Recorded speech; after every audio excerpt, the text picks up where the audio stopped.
Hello and welcome to Byjus Exam Prep IAS. I welcome you all to today's session of the Hindu analysis. Let's begin with the first article that is a kind of an interview giving you both sides of the problem that we are facing due to declining value of the rupee. As you know, the Indian rupee as compared to the US dollar has been declining consistently. At present, the value of rupee is about 79 rupees some paisa in terms of 1 US dollar. However, at the worst point, it had even touched the level of 80. Now, what are the implications of this and how would our economy be able to deal with it in the long run? That is what this article is all about. Now, in very basic terms, as all of you would know, when the value of the rupee depreciates, it is actually helpful for the exporters. So, someone who is exporting something from India, for them it is actually good. However, the importers who are importing something from the international market into India, for them it is actually a negative sign because importers now have to pay a lot more money. They have to spend a lot more Indian rupees. For exporters, it is a positive sign because now someone sitting in the US, for him, for $1, he can buy a lot more Indian products as compared to what he used to buy earlier. However, we have to find a balance between the two. We cannot just look towards one side of the argument. We have to find a value of rupee that is both stabilizing for importers as well as the exporters. This is what this debate is all about. The authors here are saying that yes, in the short run, there are some good points and there are some good news for the exporters, but in the long run, this will never be good for the country. We have to understand that if we let the rupee depreciate too much, then the value of the Indian products would actually deteriorate and our current account deficit will be very, very high. Just like many other developing nations, India is also a net importing nation, especially when it comes to necessities such as the crude oil, etc. We import it in large quantity, for which we need to have much more US dollar in our forex reserves.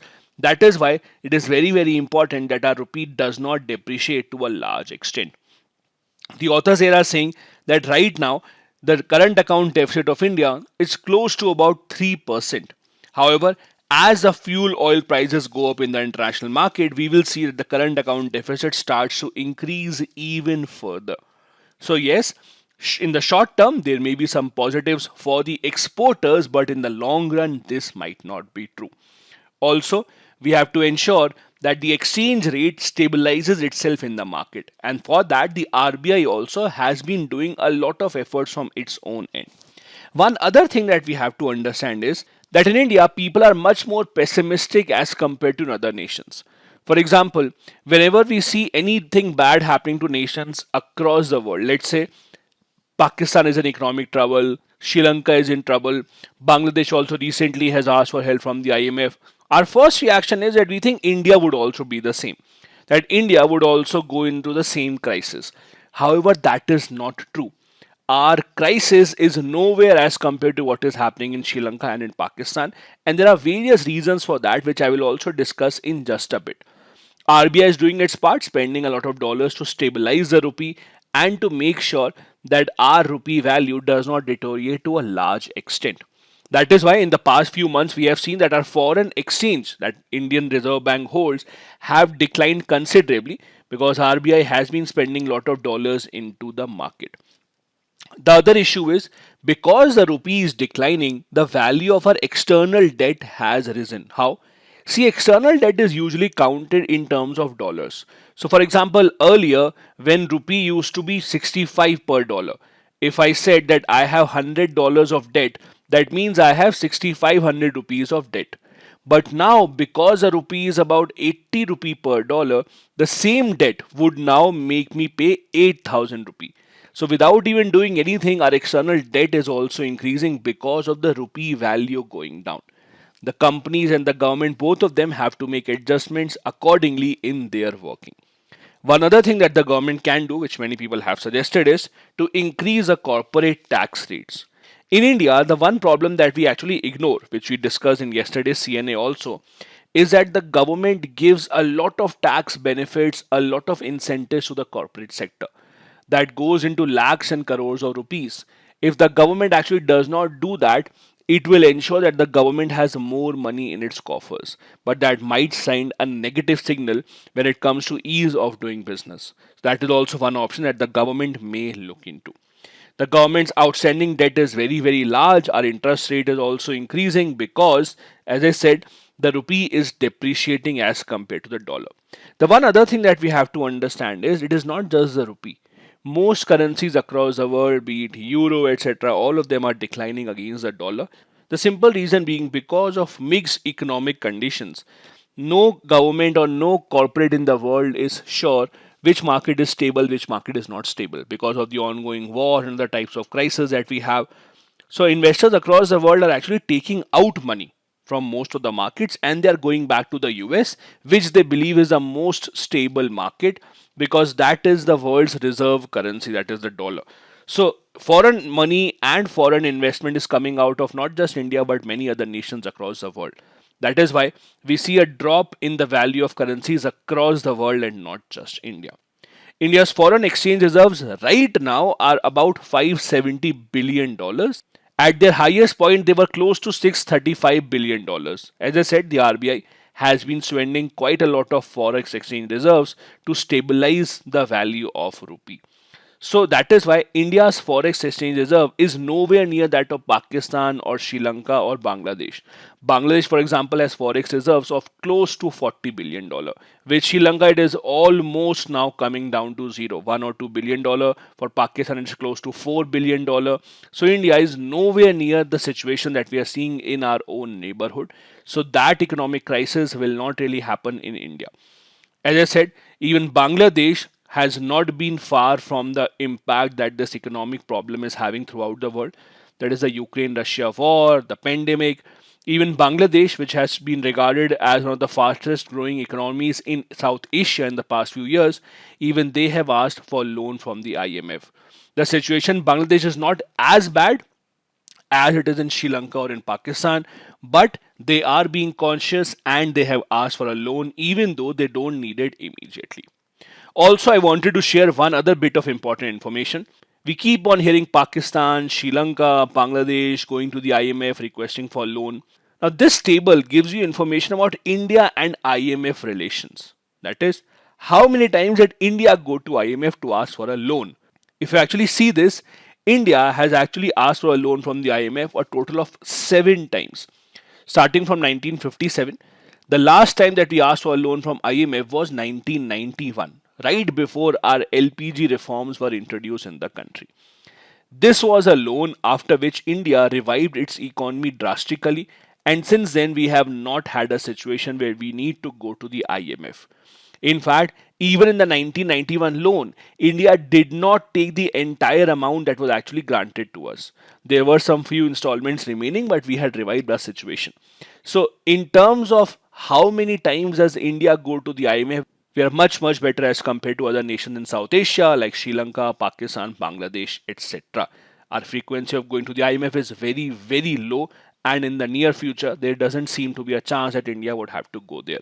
So the bottom line is, let's not be as pessimistic as we are. The situation in India is not that bad as we think of Pakistan, Sri Lanka, or Bangladesh. The next article that we have here is about the ongoing protests in Chhattisgarh, Hasdeo Aranya area. Now, Aranya in the local language means forest. So what is the problem here? The locals have been protesting not just now, but for a long time that the coal mining project in the Hasdeo Aranya region should be taken back. Now the problem is very simple. What has happened is Hasdeo Aranya area is a large forest area spread across close to 1900 square kilometers in north central part of Chhattisgarh, as you can see here on this map. Now underneath this there are huge coal reserves. What the government did was they divided these coal blocks into 20 parts and they said that we will allow the private sector to come in and mine for coal. Now, coal mining has a lot of implications. Yes, it is economically beneficial for the government gets money, coal is also generated. However, the problem here is number one, in order to extract coal, you first have to cut down thousands and lakhs of trees. Secondly, you would have to displace all the local population living there. Thirdly, Even extracting coal is very, very harmful for the environment, because all these mining activities do not really take into consideration the impact that it would have on the environment. It would also harm the wildlife, it would also harm the local population who are living there. All in all, the local population have been up against this project for a very, very long time. The reason why it is in the news right now is that the Chhattisgarh Legislative Assembly has passed a private member resolution urging the center government to cancel the coal block allocation. Now, what is a private member? As you know, anyone who is not a minister in the legislature is called a private member. So in the Lok Sabha, even if the member is from the BJP, but if he or she is not a minister, then he or she will be called a private member only. So private member means anyone who is not a minister. So this private member resolution was passed. What is a resolution? Resolution is kind of a document that shows what does a legislature believe in, or they want to give a signal that this is what we want to achieve in the future. This is not a law, so obviously it is not binding. A resolution just shows their intention for the coming time. So they have passed a resolution which is kind of a request to the central government to take back this allocation of the coal mines. Now what is the center government saying? Center government is saying that it is the state government that has given the final approval. So if the state government really has a problem, why not the chief minister go ahead and take back the approval? They are not doing it because they are getting money from the private sector. The same allegations are put by the state government against the center government.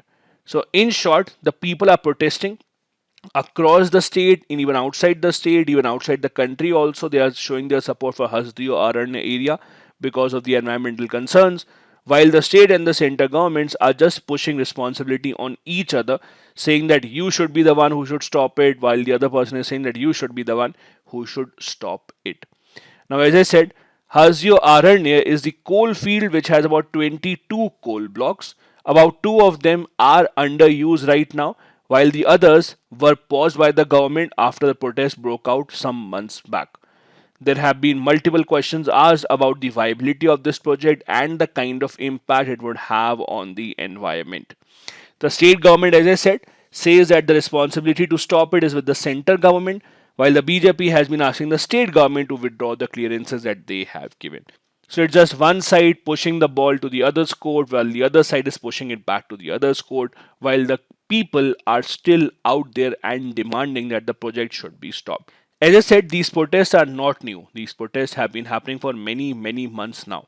As you can see, 300-kilometer long march was actually carried out to save the Hasdeo Aranya region, which is also considered as the lungs of Chhattisgarh because of the dense forest that we have in this area. The other concern is that this region is also part of the catchment area of 2 rivers, that is Hasdeo and Mand. These are the 2 rivers that actually flow through this region. So there are many, many reasons why this project should not go ahead as per the environmental protection activists. Women in Chhattisgarh living in that area have also adopted other techniques such as the Chipko movement technique, where they are not allowing the trees to be cut down by the people who are wanting to extract coal from that area. In fact, we have seen multiple coverage of this particular protest carried out by the women in this particular area for a very, very long time. The next article that we have here is about the 5G spectrum auction that recently got concluded from the central government. Now, all of you would know 5G spectrum auction means the government allowing the companies to go ahead and offer 5G services to the people of the country.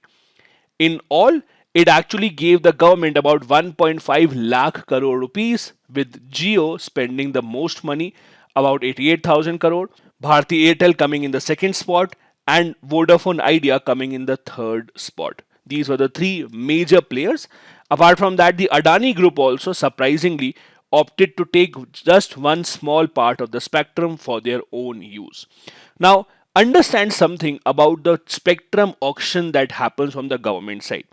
This is very unusual because when a company, let's say Jio or Airtel, wants to buy the spectrum from the government does not have any input cost.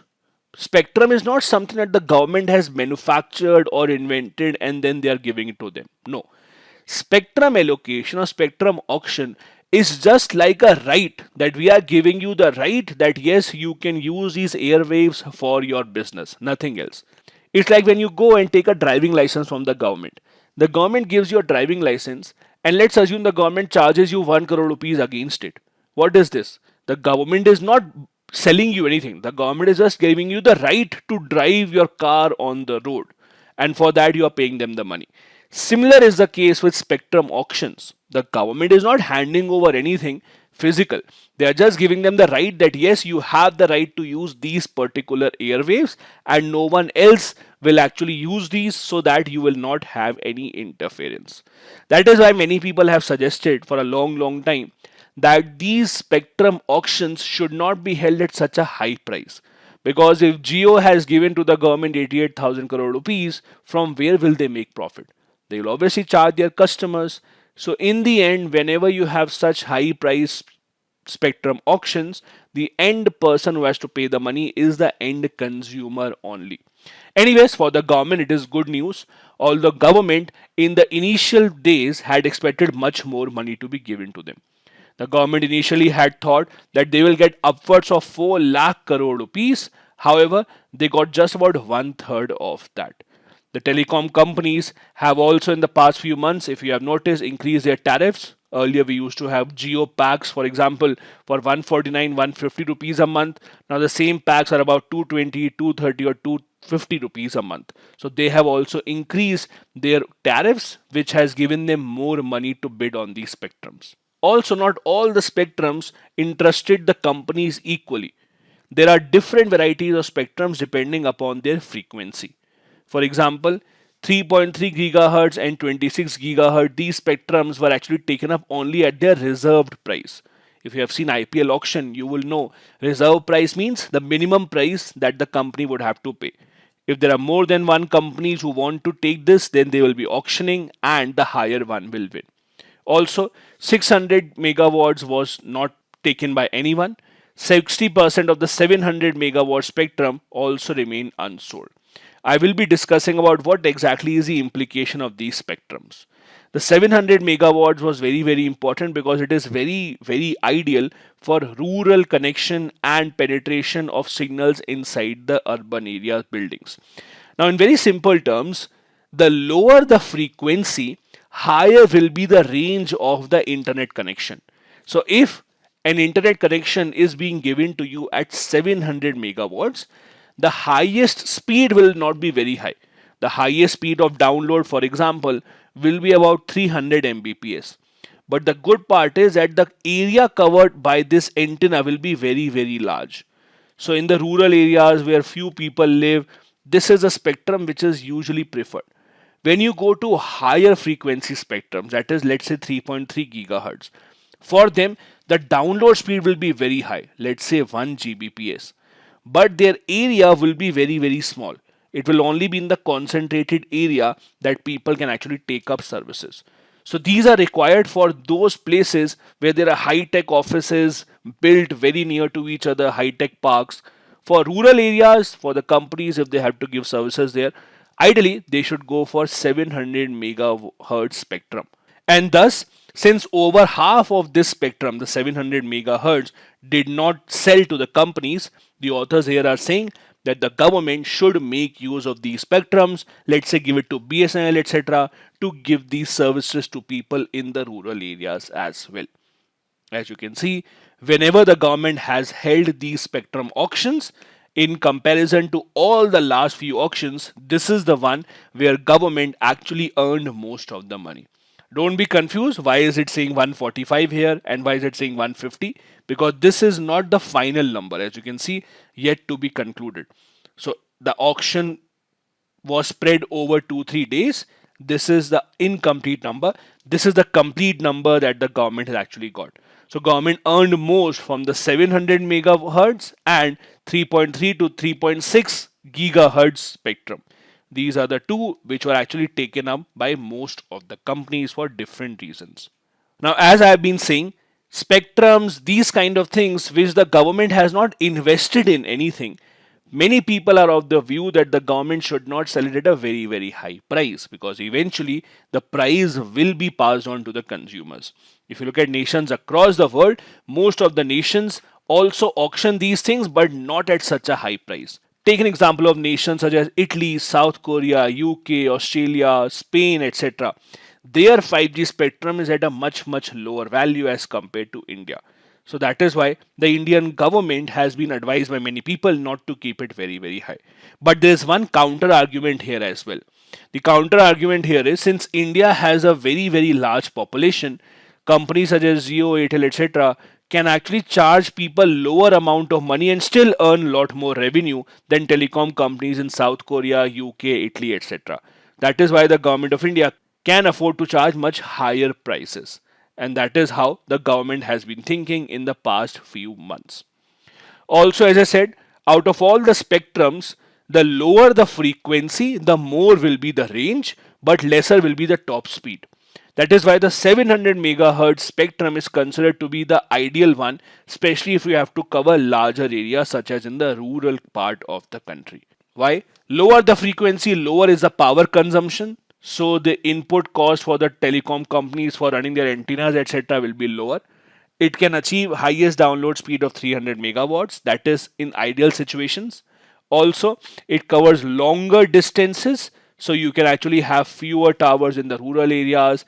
It can also penetrate in indoor areas, so it is ideal for any common man who does not need download speeds of 1 or 2 Gbps. However, as we said, over half of the spectrum has remained unsold.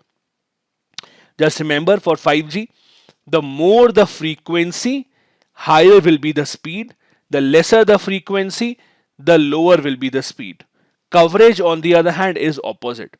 The lower the frequency, more will be the coverage, as you can see here. The higher the frequency, lesser will be the coverage, but then the internet speed would increase. Please do remember this graph because this can come very, very handy. The next article that we have here is about a landmark movement in Indian Navy when 5 officers of the Indian Navy created history after they completed the first all-women independent maritime reconnaissance and surveillance mission over the Arabian Sea.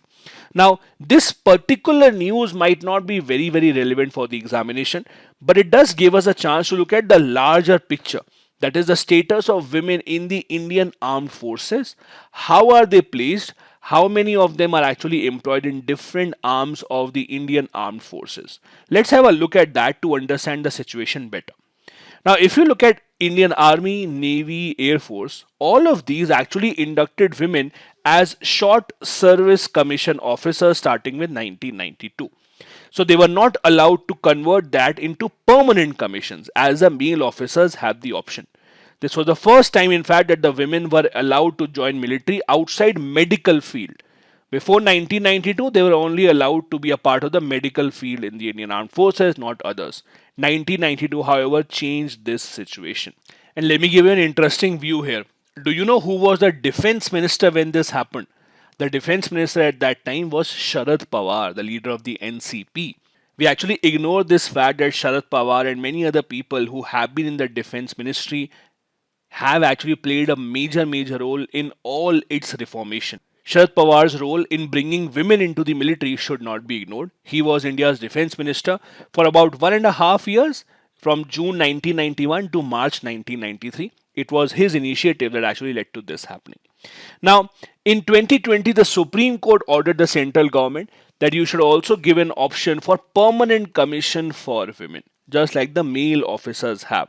In the non-combat support units of the Indian Army, women should also be given this option. The interesting part is that the government was actually opposed to it. The government had said that no, it will not be possible because if we have women commanding officers, then the soldiers under them might not listen to them, so on and so forth. But the Supreme Court rejected this argument. Now, in Indian Navy, it was in 2021 that 4 women officers were deployed on warships after about 25 years of gap. On INS Vikramaditya and INS Shakti, on these warships, first women crews were deployed since the 1990s. Going one step ahead, Army inducted the first batch of women into the Corps of Military Police. The first time that the women joined the military in the non-officer cadre. That was also a big landmark movement. The reality is that women are still not allowed in combat arms in the Indian Armed Forces, so they don't take part in the front line when the war actually breaks out. As per the 2019 figure, women only comprise 3.8% of India's army as compared to 13% in Air Force and 6% in the Navy. Now, globally also the situation is not very good, but there are many nations that are far ahead of India when it comes to giving opportunity to women to join their armed forces. In America, for example, women officers became eligible for even combat positions in 2013. It was hailed as a big step forward. Many American women officers have in fact served in Afghanistan and Iraq also in different missions. In 2018, the UK military lifted a ban on women serving in these combat ground roles as well. The government of India has also taken other initiatives in the past. For example, the government had announced that women will be inducted in PBOR. What is PBOR? Personnel below the officer rank. These roles will now also be open to the military police as we had just discussed. These are the different roles that will be assigned to women when they join below the officer rank as personnel. Also, an insight into how different nations have employed women in their armed forces. As you can see, India comes way below as compared to many other nations such as Hungary, US, France, Germany, UK, etc., that have given many more opportunities to women to become a part of their national armed forces. The next article that we have here is about the Iran nuclear talks that will resume very soon in Vienna. As you know, the JCPOA, that was a nuclear agreement signed between Iran and P5 plus 1, was put off track after Donald Trump decided that America will not be a part of it anymore. Ever since the power change in America, the new president came in, the negotiations began again, but they have not been able to be concluded because of various stumbling blocks. Now, the two sides have decided to come back again and negotiate on Iran's nuclear program.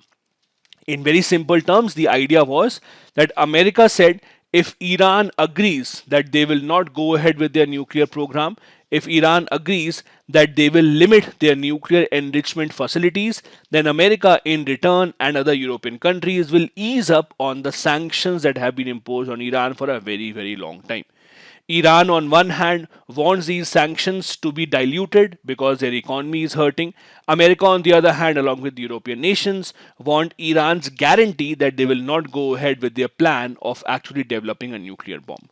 As you would know, nations in the Middle East, such as Saudi Arabia, Israel, have been against this agreement because they don't want any sanctions from Iran to be eased out, because they believe that if that happens, Iran will first of all attack these nations also, and they don't think that Iran's government can be trusted. However, at the present situation, the Western nations have decided to go ahead with the scheduled talks. This is a timeline of the major events in Iran, US, and other nations' nuclear ambition. This is a timeline of the negotiation between Iran and the Western nations. As you saw, this negotiations actually started way back in 2013, and we had a lot of meetings held one after the other. It was only in July 2015 that Iran and P5 plus 1 struck this deal. P5 refers to the permanent members of the Security Council. Plus 1, here 1 refers to Germany actually. JCPOA stands for Joint Comprehensive Plan of Action on Nuclear Deal. This is what the JCPOA is. Now, ever since America went back on its deal under Donald Trump, Iran obviously has been very unhappy. So much so that in December 2020, Iran's parliament passed the bill permitting the enrichment of uranium up to 20%, which was not allowed under the deal. So it remains to be seen whether the Western nations actually come together and convince Iran to go back on this idea. This is an example of the kind of sanctions that Iran is facing. This is just a few examples. For example, Iran's contract to buy 230 airplanes from American nations, such as Boeing and Airbus, was cancelled because both of these are American companies and they were not allowed to deal with Iran. Also, Iran and America are the main competitors in the pistachio market, that is pista dry fruit that we eat, because Iran's product was not allowed to be sold in various countries across the world. America took advantage of it, thus hurting Iran's business. The same is the case with carpets, which is one of the major exports of Iran. So, in short, Iran has been facing a lot of issues because of these sanctions. Iran was also 12th biggest global car market in 2017, but many international companies under the US pressure decided to come out of Iran. That is why Iran also wants desperately that these sanctions are rolled back from its economy. These are the main articles from the Hindu newspaper today. Now, a couple of practice questions. Number one, despite some progress in the past decade, women's representation in the Indian Armed Forces is still way below the expected level. Elaborate. Second, discuss the implications of the depreciating Indian rupee on the Indian economy. Both these questions have to be answered within 250 words each. Thank you so much for watching the CNA. Have a good day ahead.